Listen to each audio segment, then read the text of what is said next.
Sa online, napalit sa usa ka 23 anyos nga lalaki ang duha ka halas o Burmese python sa kantidad nga 2,500 pesos. Dihang mamonitor sa kapulisan ang illegal ni ining binuhatan, Agosto 1 alas 12 pasado sa udto, gikasa sa Jensan Maritime Police ang buy-bust entrapment operation sa Purok New Bohol, Barangay Kalumpang, batok sa suspect nga nailakang alias Saysay, estudyante o residente sa Barangay San Isidro, Jensan. Kaning operation, gi-build up siya 3 days ago pa. So ang gihimo na mo ani, may gitawag nga cyber patrolling. So nag-explore kami sa social media nga kanang may mga transaction dito na naga-post sila og mga wildlife species ba.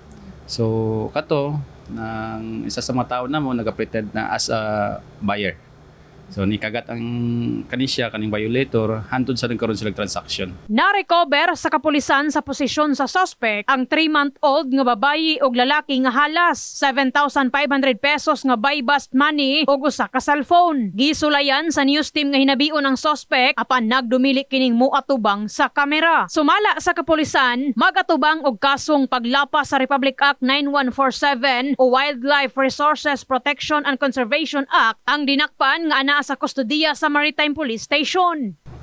Kani siya base sa mga investigation, kani siya isa siya estudyante, tapos allegedly first time daw niya mag-dispose og inganang wildlife kay nabalaan daw niyang bawal mag-possess. So iyahang i-dispose.